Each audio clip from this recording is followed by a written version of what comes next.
তুহিন খান, আপনার কাছে আমি একটি প্রশ্ন রাখতে চাই। সেটা হচ্ছে যে আপনারা তো নতুন দল করবেন, প্রস্তুতি নিয়েছেন, সম্ভবত এই মাসের শেষে একটা ঘোষণাও আসবে।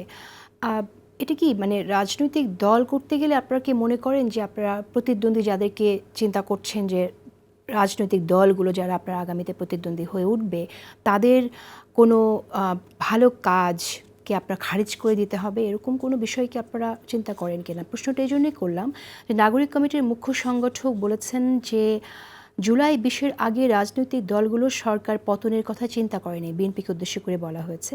আমরা তাদের যখন জিজ্ঞেস করি আমরা বড় কিছু ভাবছি, তারা উত্তরে বলেন আমরা এখনও শেখ হাসিনার পতন নিয়ে ভাবছি না। এটা কি মানে ক্রেডিটের রাজনীতি বলবো আমরা, নাকি কিসের জন্য আপনারা ঠিক এই কথাটা মন্তব্যটা করলেন? কারণ আমরা তো দেখি যে ঠিক একই সময়ে তারা এই ঘোষণাটাও দিয়েছে। 21 তারিখে যদি আমরা বিএনপির কথাই বলি, বিএনপির পক্ষ থেকে বিএনপির ভারপ্রাপ্ত চেয়ারম্যান কিন্তু তিনি ডাক দিয়েছেন, শেখ হাসিনা পতনের কথা বলেছেন। আসলে প্রশ্নটার অনেকগুলো লেয়ার আছে, আমি শুরু থেকে শুরু করি। প্রথমত হলো যে পলিটিক্যাল পার্টিগুলি আন্দোলন চলাকালে অনেক ধরনের কথা বলেছে। জামায়াতে ইসলামীও 2 তারিখে যখন জামায়াতে ইসলামী নিষিদ্ধ করা হয় সেদিন জামায়াতের আমির বক্তব্য দিয়েছেন যে আমরা এই আন্দোলনে আমাদের কেউই শহীদ হয় নাই বা একজন শহীদ হয়েছে, এই ধরনের কথা বলছেন। এবং বলছেন যে এই আন্দোলনে আমরা চাই আন্দোলন চলুক, আমরা এই যে নিষিদ্ধ করলো এটা নিয়ে খুব বেশি আমরা চিন্তিত না। এবং ওনারাও কিন্তু কৌশলগতভাবে অনেক ধরনের কথাবার্তা বলেছেন। ছাত্ররাও কৌশলগতভাবে অনেক ধরনের কথাবার্তা বলেছে, বিএনপি এবং অন্যান্য পলিটিক্যাল পার্টিগুলিও কৌশলগতভাবে অনেক ধরনের কথাবার্তা বলেছে। ওই সময়ে কখন কে কি বলেছে সেটা দিয়ে এই পুরো সিনারিও জাজ করতে গেলে আমরা অনেকগুলি ভুল করবো, এটা হলো প্রথম ব্যাপার। সেকেন্ড ব্যাপার হলো যে যেই পার্টি আমাদের হচ্ছে, দেখেন গণ অভ্যুত্থানের পরে এই যে আমাদের আই হেড পলিটিক্স জেনারেশন, তারা এই গণ অভ্যুত্থানের একটা বড় অংশ ছিল, তাদের একটা বড় ধরনের অংশগ্রহণ ছিল। এই জেনারেশনের লোকজন কিন্তু এক ধরনের পলিটিক্যাল আকাঙ্ক্ষা তাদের মধ্যে তৈরি হয়েছে। বিগত জেনারেশনের যারা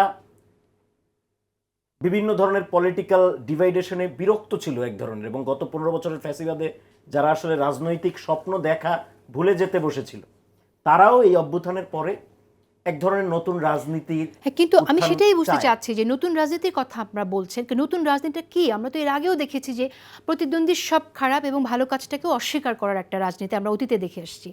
আপনাদেরকেও যখন এটা অনুসরণ করতে দেখি তখন কিন্তু আমাদের জন্য এটা খারাপ লাগে এবং প্রশ্নগুলো আসে। সেই জায়গা থেকে আমি না, এটা এটা এটা এটা ডেফিনেটলি, এটা দেখেন মানে এইটা কিন্তু আমি বলবো যে একপাক্ষিক না। অনেক ক্ষেত্রে ধরেন মানে আমি বলবো যে এইটা 5 আগস্টের পরে আমাদের যে ঐক্যটা ছিল 5 আগস্ট পর্যন্ত, সেই ঐক্যে নানান কারণে কিন্তু নানান এক একজনের রাজনৈতিক এজেন্ডা কিংবা নানান ধরনের রাজনৈতিক স্ট্র্যাটেজি কৌশল বা অন্যান্য নানান কারণে এই ঐক্যের মধ্যে কিন্তু একটা ফাটল ধরেছে। দেখেন সার্জিস আলম বিএনপির বিরুদ্ধে বলছে, আমাদের নাসিরউদ্দিন পাটোয়ারি তিনিও কিন্তু কিছুদিন আগে বিএনপি জামাত বা এগুলো নিয়ে কথা বলেছেন। আবার একই সাথে আপনি দেখবেন যে বিএনপিও কিন্তু কথা বলছে স্টুডেন্টদেরকে নিয়ে, বিভিন্ন স্টুডেন্টদের পদক্ষেপ নিয়ে তারা কথা বলেছে, এবং তারেক জিয়া এই আন্দোলনের মাস্টার মাইন্ড কিংবা এই ধরনের কথাবার্তা অনেকে বলেছেন বিএনপির নেতাকর্মীরা। তার মানে পুরোটাই রাজনৈতিক একটা যুদ্ধ আপনি বলছেন? আমি বলছি যে এই যে রাজনৈতিক যে ব্যাপারগুলি, মানে এই যে একে অপরকে বলা, আমার মনে হয় যে এই জিনিসগুলি সার্জিস আলমের কথা যেটা বললেন এটা উনি পার্সোনালি বক্তব্য দিয়েছেন, সেটা কোয়েনসাইড করেছে হয়তো একটা ঘটনার সাথে, কিন্তু সেটা ওই ঘটনার কারণেই উনি বক্তব্যটা দিয়েছেন কিনা এইভাবে বলাটা বা আইডেন্টিফাই করাটা আমার মনে হয় উচিত হবে না। কিন্তু এই রাজনৈতিক প্র্যাকটিস যেটা, এটা তো আমাদের দেশে চলে আসছে যে আসলে যে আমার পলিটিক্যাল অপোনেন্ট তাকে ছোট করা বা খাটো করা। যেমন আমাদেরকে অনেক সময় জামাতের সাথে মিশিয়ে অনেক ধরনের বক্তব্য দেওয়া হয় যে জামাতে ইসলামী পার্টি বা এই ধরনের। বা আমি দেখেছি যে একটা টেলিভিশন তারা তাদের মানে তারা তাদের যে পেজ ফেসবুক, সেখানে আমাদের একজন সদস্যের বক্তব্য উপরে তারা লিখেছেন যে ক্যাপশন দিয়েছেন, পরে এডিট করেছেন যে জামাতের জানাক হলো গিয়ে তার বক্তব্য। তো এই যে কথাটা এইভাবে লেখা, এটা কি ভুলবশত এইভাবে লেখা হয়েছে কিনা, না আমাদেরকে বিতর্কিত করার জন্য এই ধরনের লেখালেখি করা হয়, এটাও তো অনেকে বলছেন। তো আমার মনে হয় যে এই জিনিসগুলো বাদ দেওয়া দরকার।